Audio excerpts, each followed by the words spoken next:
Hi believers! Wherever you are, siguradong mag-e-enjoy kayo sa mga bagong science paandar. For the first time, may cool lab tayo sa teacher na OG sa agham at legit na science magician din. Magtuturo ako ng science magic. Liquid. Uy! Uy! Ha? Uy! Naging green! Green! Tray at bola. Simpleng gamit sa believable shooting game na pambarkada. Dali ako! Bakal sa tubig, malulutangin. Ang sikreto, alamin. Lumang toothbrush, huwag itapon. May silbi pa sa mahabang panahon. Sayawang kakaiba dahil this time gagamit ng tela. All these and more, dito lang masasaksihan sa I Believe. Because I believe that science is everywhere.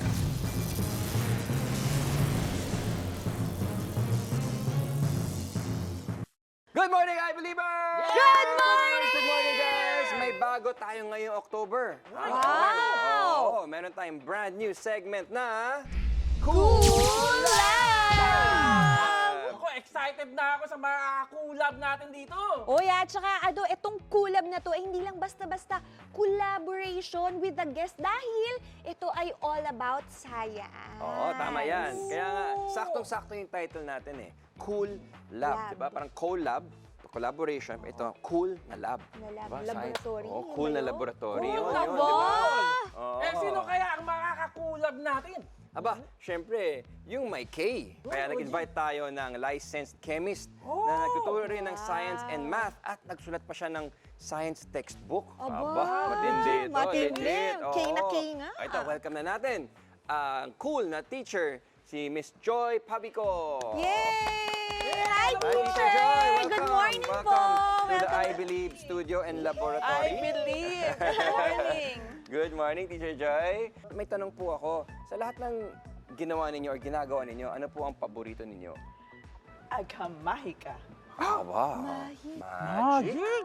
Kasi nagtuturo ako ng science magic. Oh, exciting! Oo. Eh, ano yun, Teacher Joy?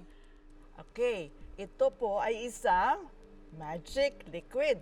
Isang magic potion, yes. So here, let me just Yan, see. talaga. Okay, let's Iba go. daw siya ng Watch kulay. closely. Ito yung magic pearl. Oh. Wow! Hala! Tapos, Naging pink. Color pink! Shake natin konti. Yes. Itong liquid na ito, which is suka or vinegar. Yes, tama, Oo. Chris. Tama ka, Chris. Tama, no, teacher? Suka po yan. Okay, ngayon, next naman. ibubuhos Ito. natin dito naman and let's watch. Naging green! Green naman Uy, siya. naging green naman! Teka, mix pa natin lalo. Oh, di ba? Let me guess, teacher. Ano po yan? Baking soda po yan. Tama ka, Chris. Aba, ang galing nga. Teacher Joy, ano po ba yung tawag dito sa experiment na to? Ang tawag dito ay magicliquid.ph. magicliquid.ph? Parang nasa Pilipinas kasi, kaya may .ph. Oo nga, no? Ano po ba? Actually, pH stands for potential of hydrogen. Tama. Parang hindi pala. na-discuss na natin yan, guys, Oo no, nga. dito, I Believers. pH is a scale to measure the acidity or basicity of liquid solution. Ay! Isa na lang ang hindi malinaw sa akin eh.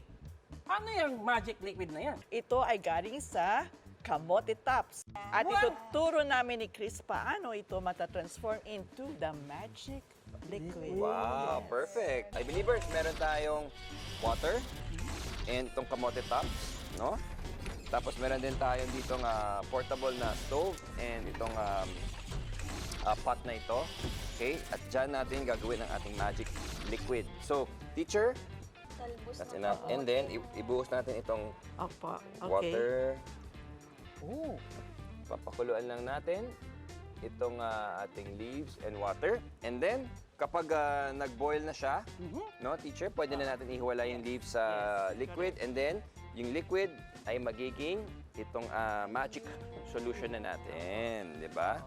So, Teacher Joy, thank you again for that very simple but valuable and useful cool lab. O, ano masasabi niyo, guys? I believe! Ang pH o potential of hydrogen ay sukatan ng acidity o basicity ng liquid solutions. Acidic ang solution kung ang pH nito ay mas konti sa 7.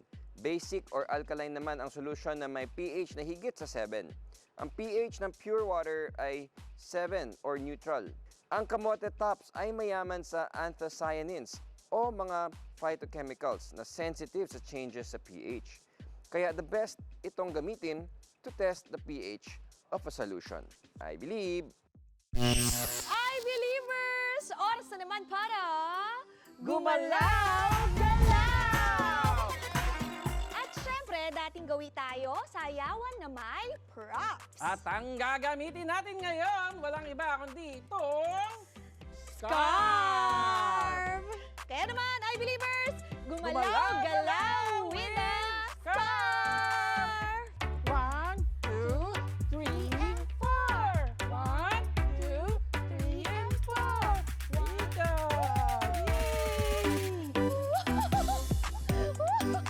Ayan! Yeah! Yes!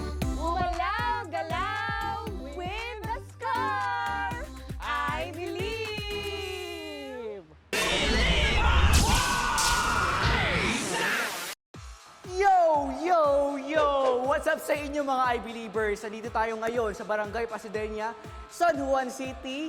Yes, para sa isa na namang Believable Challenge! Pero mas exciting ngayon ang challenge natin dahil may mga kasama tayong Team Sparkada. At syempre, walang ibang teammate ko, Roxy Smith! Yes! Hi, Jamir! At syempre, para sa pangalan ng team natin, syempre dapat ipagsama natin yung pangalan natin sa Roxy, Jamir. Parang bagay yung team.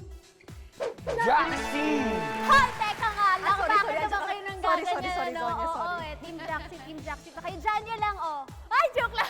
Pero, pues, eto na nga ang kakampi ko, si Kirsten Gonzalez! Yes! Hi, Sonia! Pagsamahin din natin yung Zonya and Kirsten. Tayo ang Team Kirsten! Uy! Exciting!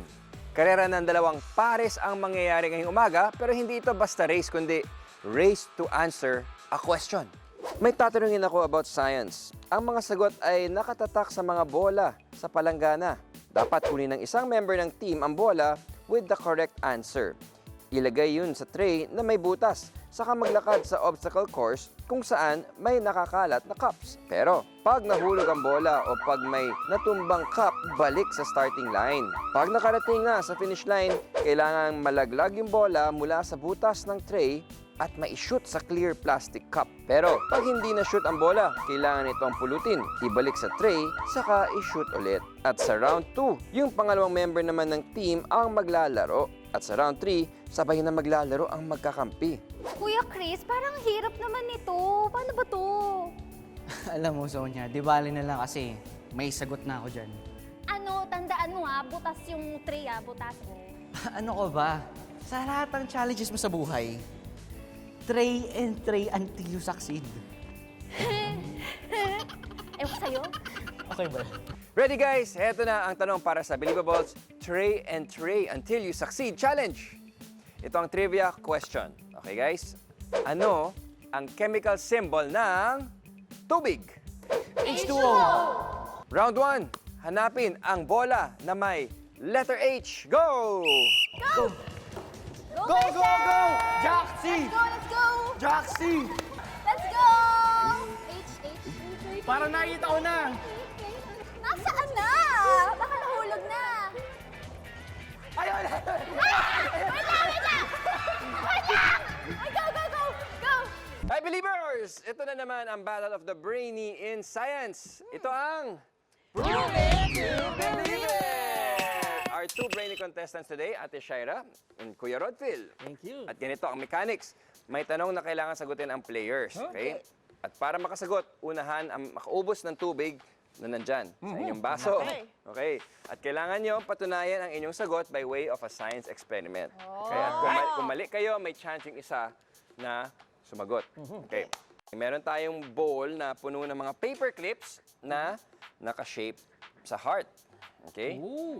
Kakaiba ito kasi mas mahirap itong palutangin sa tubig. Ang challenge ninyo is papalutangin ninyo ang paperclip sa tubig. Paano? Ready guys? Tubig po yan. It's clean. Pwede niyong inumin. Get set, go! Unahan sa pag-ubos ng tubig, siya ang unang makakasagot. Aba. And the winner is Ate Shaira. Paano palulutangin ang paperclip na heart shape? Ganyan? Uy, ang hirap pa. Wala akong maisip. Paano lulutang? Try mo. Ay, oo nga. Lumutang! Tama ba? Hindi! Okay, Ano, di ba? ikaw naman, ikaw Sige, naman. subukan ko. Ito siya. Iikot natin, baka magkabula. Hindi pa na. Hindi na, suko na ako. Suko na. O, Siret, sige. siret. In principle, kailangan lang naman natin ng taga-assist. Pero kahit na may taga-assist, kailangan pa rin ng... Patience. Sabi ni, naramdaman ko eh. Ang galing na! Kailangan ng konting finesse. At ano masasabi niyo, guys? I believe! Isang katangian ng tubig ay cohesion, na a-attract ang water molecules sa isa't isa. Ang resulta ay surface tension. Ito yung katangian ng ibabaw ng isang liquid na labanan ang outside force. Pagmasdan yung ibabaw ng tubig sa bowl. Anong molecules ang nasa itaas ng water molecules sa surface? Hangin. Pero ang molecules na katabi and directly under the water molecules sa surface ay water molecules rin. Sila ang nagko-cohere o nagdidikit sa isa't isa. Hindi totoong may skin o membrane na nabubuo sa water surface. Mukha lang ganun gawa ng stronger cohesion ng water molecules kumpara sa attraction nila sa air molecules. Kaya nung dahan-dahang inilapag ang paperclip, hindi ito basta-bastang tumagos sa tubig. I believe. I believers, ituloy na natin ang dance experiment. Pero ngayon, sama na tayo dito sa... Gumalaw with the scar. 1, 2, 3, and 4. 1, 2, 3, and 4. Yeah! 1, 2, 3, Yeah. and 4. 1, 2, 3, and 4. Gumalaw with the scarf. I believe. Sa Believables Tray and Tray Until You Succeed Challenge, naglaro sa round 1 sina Roxy and Kirsten. Sino kaya ang lamang? Panoorin natin. Parang nakita ko na. Nasaan na? Baka nahulog na. Ayun! Wait lang! Ay, go! Go!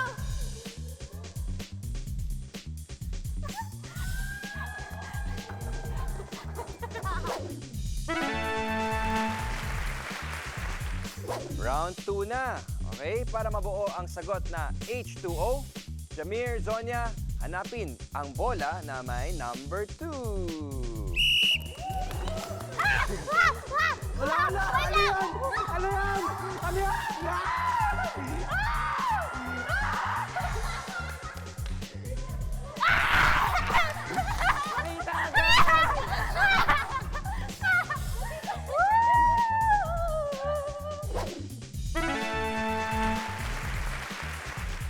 Round 3 na.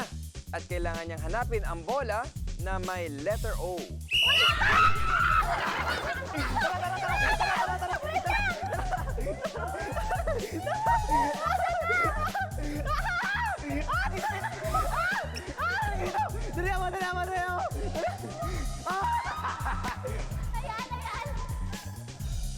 Kulang kayo sa Nauna ang Team Jaxi. Congratulations, guys!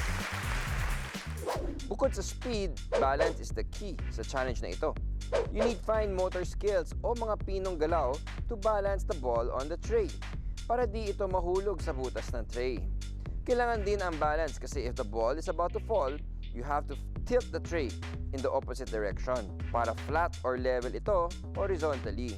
Involved din ang gross motor skills o malakihang galaw sa paghahanap ng bola, pagtawid sa obstacle course hanggang makarating sa finish line. I believe. Kirsten, Roxy, thank you ah. Sana nag-enjoy kayo. Of course, may pa-trivia na nga, may pa-games pa. Ayun ang maganda. Yes, laging masaya dito, no? Di ba? I believe! Ay, believers! Alam ko na alam ninyo na importante na dapat inaalagaan natin yung ating mga ngipin, di ba? At isa dyang paraan ay yung pagsisipilyo pagkatapos kumain. Pero, alam nyo ba na walang forever sa mga toothbrush? Ang turo sa atin ng mga dentista, dapat nagpapalit tayo every 3 months o kaya kapag busalsal na buwaghag na yung mga toothbrush natin, di ba? Kapag nakadapa na sila. Pero alam niyo ba, mga I-believers, no need na itapon ng mga toothbrush dahil may silbi pa ito. At yan ang life hack na ituturo ko sa inyo ngayon para ma-upcycle ito. Ang kailangan lang natin, syempre, ay yung mga gamit nating toothbrush, pliers, at itong safety na rubber gloves. Okay, ang una natin gagawin, I-believers, gamit ang pliers na ito, puputulin natin itong ulo ng toothbrush. Tapos itong handle na ito, pakukuluin natin dito sa tubig, sa mainit na tubig. Importante na magsuot kayo ng gloves kasi pag hinango nyo siya, mainit, syempre ayaw naman natin yun. So ayan, safety first. So antay tayo ng 2 minutes. Pag nahango na natin siya, kailangan mabilis tayong makapag-form ng letter S. Kasi kung mabagal ka, titigas agad siya, magiging brittle siya. So, dapat mabilis ang ating paggawa. Mainit. So, ayan. Ito, yan. Medyo matigas na siya. So, pwede nyo siyang ibabad ulit. Pagkatapos niyan, ganito ang kalalabasan niya. Oh, di ba? Meron na tayong hook. Nagawa sa toothbrush handle. Oh, tingnan nyo tingnan nyo kung paano. Sasabit nyo lang siya dito. At ayan, meron ka ng hook. Pwede nyo isabit dyan yung mga sinturod nyo. O kung ano man, mga jacket, o kaya sombrero. O, di ba? Na-upcycle mo pa yung toothbrush mo. I believe! Wow! Ayos ba? Kita nyo? Kita nyo yung Oo hook ko? nga. Ang dami ko pa naman toothbrush sa bahay. Yes! Effective talaga yung hook mo, Ate Shaira. Isa lang ang masasabi ko, Ano, kuya? I'm hooked. Okay, okay. Sige na nga. Pagbigyan mo Sige na na ako. nga. Hindi, kasi once more, Ate Shaira saves the planet, one piece of trash at a time. Tama. Diba? Thanks, kuya. Teka, bakit mo nga naman kasi talaga itatapon kung pwede namang ma-repurpose yung basura, di ba?